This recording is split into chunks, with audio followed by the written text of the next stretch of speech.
Hello दोस्तों, इस video में हम करेंगे प्रश्नावली 2.4 का प्रश्न 8, 9 और 10। इससे पहले मैंने प्रश्न 1 से 7 तक करवा दिया है। अगर आपने वो वीडियोस नहीं देखे हैं तो यहाँ आई बटन पर क्लिक करके देख सकते हैं या फिर आपको हमारे चैनल के प्लेलिस्ट में सभी वीडियोस मिल जाएंगी। तो चलिए शुरू करते हैं। देखिए प्रश्न क्या है हमारा कि हिरणों का एक झुंड का आधा भाग मैदान में चर रहा है और शेष का 3/4 पड़ोस में ही खेल कूद कर रहा है और शेष बचे 9 हिरण एक तालाब में पानी पी रहे हैं। तो झुंड में हिरणों की संख्या ज्ञात कीजिए। तो इसमें हमें झुंड में टोटल कितने हिरण हैं वो पूछा गया है। तो देखिए जो टोटल हिरण हैं वो अलग अलग काम में बटे हुए हैं, जिसमें से जो आधा हैं वो तो मैदान में चर रहे हैं। तो इसलिए हम क्या करेंगे कि जो टोटल झुंड में हिरण है वो तो हमें नहीं दिया गया है, तो हम क्या करेंगे कि इसको x के बराबर मान लेंगे। तो ये हमने सभी जो हिरण हैं वो x के बराबर मान लिया हमने।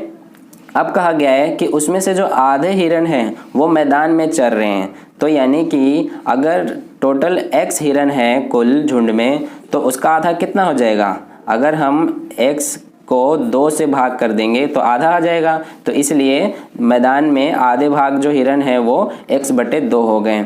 अब इसी तरह से कहा गया है आगे कि जो शेष बच गए, अब देखिए कुल हिरण x हैं, उसमें से आधे हिरण ये हो गए x/2, तो आधे कितने बचे, आधे यही बचेंगे x/2। जैसे मान लीजिए इस तरह से समझिए कि टोटल 10 हिरण हैं, उसमें से 5 ये हो गए जो चर रहे हैं, तो कितने बचेंगे, 5 ही बचेंगे। तो इसलिए ये x/2 बचे। अब इनका यानी आधे का 3/4 पड़ोस में खेल कूद कर रहा है, यानी कि ये जो आधे हिरण बच गए हैं इसका 3/4 मतलब कि 3/4 ये क्या कर रहे हैं, पड़ोस में खेल कूद कर रहे हैं। तो इस तरह से x/2 का मतलब गुणा 3/4 मतलब 3/4। तो इसको अब हम आगे सॉल्व कर सकते हैं। x को गुणा करेंगे 3 से तो कितना आ जाएगा, ये 3x आ जाएगा। इसी तरह से हम इसको सॉल्व कर देंगे, 2 का 4 से गुणा तो 2 चौक 8 यानी कि 3x/8 हो जाएगा, जो कि खेल कूद कर रहे हैं। अब आगे कहा गया है हमें प्रश्न में कि तालाब में पानी पी रहे हिरणों की संख्या कितनी है, तो वो 9 है, यानी कि 9 हिरण तालाब में पानी पी रहे हैं। तो यहाँ पर हम लिख देंगे सीधा सा है ये 9। तो इस तरह से इस प्रकार हमारे जो हिरण है टोटल झुंड में वो अलग अलग काम में बट गए हैं। अब हमें टोटल इसमें हिरणों की संख्या बतानी है। तो क्या करेंगे कि अगर इन तीनों को जोड़ देंगे ये और ये, तो हमारे झुंड में कुल हिरणों की संख्या आ जाएगी। तो यहाँ पर हम लिखेंगे कि झुंड में हिरणों की संख्या। तो इस तरह से हमने ये लिख दिया। अब इन तीनों को जोड़ देंगे। देखिए x/2 है, फिर प्लस क्या है 3x/8 प्लस ये 9, इस तरह से। अब इसको आगे हम सॉल्व करेंगे। तो देखिए पहले ये x/2 प्लस 3x/8 को सॉल्व करेंगे। तो इन दोनों का एलसीएम लेंगे 2 और 8 का, तो ये कितना आ जाएगा 8 और 2 से 8 में भाग 4, 4 को 1 से गुणा तो 4x, फिर ये प्लस 8 से 8 में भाग 1, 1 को 3x से गुणा करेंगे तो 3x आ जाएगा, प्लस ये 9 है। अब देखिए 4x प्लस 3x कितने हो गए 7x, तो यहाँ लिख देंगे हम 7x। और इसके बाद क्या है ये प्लस ये 8 को 9 से गुणा करेंगे, 8 9 72, बटे में क्या है पूरे के ये 8। अब इसको हम प्रश्नानुसार करेंगे। तो देखिए प्रश्नानुसार करने पे इसमें हमें ये पूरे टोटल हिरणों की संख्या इतना आ गया है हमारा 7x प्लस 72/8, और हमने कितना माना है झुंड में कुल हिरणों की संख्या x। तो इसीलिए x बराबर क्या है, ये है हमारा 7x प्लस 72/8। तो ये हमने लिख लिया। अब यहाँ से हम x का मान निकाल लेंगे। तो देखिए x का मान निकालेंगे किस तरह से, ये x ये 8 इसमें भाग में है, तो जब इसको इधर लेके जाएंगे तो ये गुणा में हो जाएगा, यानी कि x को 8 से गुणा बराबर ये किधर क्या बचा 7x प्लस 72। तो 8 को x से गुणा करेंगे तो कितना आ जाएगा 8x। अब ये जो प्लस 7x है इधर, इसके आगे कोई चिन्ह नहीं है यानी कि प्लस है, तो प्लस 7x जब बराबर के इधर आएगा तो ये हो जाएगा -7x। अब इधर क्या बचा 72। तो देखिए 8x - 7x, 8x में से 7x घटेगा तो कितना बचेगा 1x। तो 1x यानी x बराबर कितना आया 72। तो इस तरह से हमारा x का मान निकल गया। अब हमने प्रश्न में x को क्या माना है, देखिए यहाँ पे हमने झुंड में कुल हिरणों की संख्या माना है x, यानी कि प्रश्न में भी हमसे यही पूछा गया है कि झुंड में हिरणों की कुल संख्या बताइए। तो यहाँ पर कितना आ गया 72, इसलिए यहाँ पर हम लिख लेंगे इसलिए झुंड में कुल हिरणों की संख्या बराबर कितना माना है हमने x, और x का मान कितना आया है 72। तो इस तरह से हमारा आंसर आ गया। अब करते हैं हम प्रश्न नंबर 9। तो देखिए प्रश्न नंबर 9 में हमसे क्या कहा गया है कि दादाजी की आयु अपनी पौत्री की आयु की 10 गुनी है। यदि उनकी आयु पौत्री की आयु से 54 वर्ष अधिक है तो उन दोनों की आयु ज्ञात कीजिए। तो इसमें हमें दोनों की आयु ज्ञात करनी है। तो देखिए इसमें हमें से कहा गया है कि दादाजी की आयु अपनी पौत्री की आयु की 10 गुनी है, यानी कि अगर पौत्री की आयु अगर हम x मान लेंगे यहाँ पे, तो दादाजी की आयु कितनी हो जाएगी पौत्री की 10 गुनी, यानी कि x को 10 से गुणा तो कितना आ जाएगा 10x। तो इस तरह से पौत्री की आयु हमने x माना और दादाजी की आयु 10x। अब इसको प्रश्नानुसार करेंगे।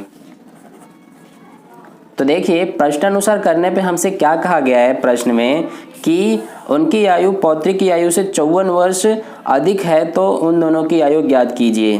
तो इस तरह से अगर उनकी आयु अभी कितनी है 10x, तो 10x यानी कि दादाजी की आयु किससे अधिक है 54 वर्ष, तो वो है उनकी पौत्री से, यानी कि -x बराबर 54। तो इस तरह से हमारा ये समीकरण बन गया। अब इसको हल कर लेंगे। 10x में से 1x घटेगा, कितना बचेगा 9x। तो 9x बराबर 54। तो x बराबर कितना आ जाएगा ये 54, ये 9 इसके साथ गुणा में है, यहाँ पे आके भाग में, तो 9 एकम 9 और ये 9 6 54 कट जाएगा, यानी कि x का मान कितना आ गया हमारा 6। और हमने x किसको माना है यहाँ पे पौत्री की आयु को। तो यहाँ पर अब हम लिख लेंगे दोनों की आयु। सबसे पहले इसलिए पौत्री की आयु हमने कितना माना है x, और x का मान कितना आया है 6।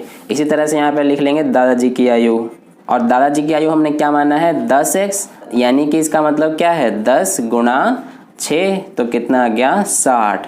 तो इस तरह से हमारे पौत्री की आयु और दादाजी की आयु निकल गई। तो अब करते हैं हम अपना प्रश्न नंबर 10। तो देखिए प्रश्न संख्या 10 में हमसे क्या कहा गया है कि अमन की आयु उसके पुत्र के आयु की 3 गुनी है। 10 वर्ष पहले उसकी आयु पुत्र की आयु की 5 गुनी थी, तो दोनों की वर्तमान आयु ज्ञात कीजिए। तो इसमें हमसे कहा गया है कि अमन की आयु उसके पुत्र की आयु की 3 गुनी है, यानी कि अगर हम उसके पुत्र की आयु यहाँ पर x मान लेंगे तो अमन की आयु कितनी हो जाएगी, इसकी 3 गुनी है, यानी कि 3x हो जाएगी। अब आगे कहा गया है कि 10 वर्ष पहले उसकी आयु पुत्र की आयु की 5 गुनी थी। तो यहाँ पर हम लिख लेंगे अब कि 10 वर्ष पहले अमन की आयु। तो इस तरह से हमने लिख लिया है। तो इसमें कहा गया है कि 10 वर्ष पहले अमन की आयु क्या है कि अगर उसकी वर्तमान आयु 3x है, और इसमें से अगर हम 10 वर्ष घटा दें तो हमें 10 वर्ष पहले की आयु निकल जाएगी। इसको इस तरह से समझिए, जैसे मान लीजिए आपकी आयु अगर अभी 14 वर्ष है और आपसे 10 वर्ष पहले की आयु पूछी जाए तो आप 10 वर्ष उसमें से घटा देंगे। तो सेम यही हम इसमें कर रहे हैं। इसी तरह से हम यहाँ पर लिख लेंगे उसके पुत्र की आयु। तो यहाँ पर हम लिखेंगे 10 वर्ष पहले पुत्र की आयु। तो देखिए हम क्या करेंगे कि वर्तमान आयु से 10 वर्ष घटा देंगे पुत्र की, तो ये आ गई उसकी 10 वर्ष पहले की आयु। अब हम इसको प्रश्नानुसार करेंगे। तो देखिए प्रश्न में हमसे क्या कहा गया है कि 10 वर्ष पहले उसकी आयु पुत्र की आयु की 5 गुनी थी। मतलब क्या है कि 10 वर्ष पहले उसकी आयु कितनी थी, यहाँ पे 3x माइनस 10, और कह रहा है कि उसके पुत्र की आयु की 5 गुनी थी। उसकी पुत्र की आयु कितनी है x माइनस 10। तो क्या ये दोनों बराबर है, नहीं है। ये उसकी आयु 5 गुनी अधिक है उसके पुत्र की आयु से। तो हमें क्या करना पड़ेगा कि इस तरफ भी हमें 5 से गुणा कर देना पड़ेगा, इसलिए अब ये दोनों बराबर हो गए। अब इसको हम सॉल्व कर लेंगे। तो देखिए सबसे पहले इसको हम लिखेंगे सेम 3x माइनस 10 बराबर, इधर 5 का x से गुणा होगा तो 5x आ जाएगा, फिर 5 का माइनस 10 से गुणा तो कितना आ जाएगा -50। इस तरह से देखिए अब क्या करेंगे, ये 3x सेम रहेगा, ये 5x प्लस है इधर, तो इधर आएगा बराबर के, तो माइनस हो जाएगा 5x बराबर, ये इधर क्या बचा -50। अब ये -10 इधर आ जाएगा तो हो जाएगा +10। तो देखिए 3x में से 5x घटेगा तो कितना बचेगा, ये 2x और ये माइनस, क्यों, क्योंकि बड़ी संख्या के साथ माइनस का चिन्ह है।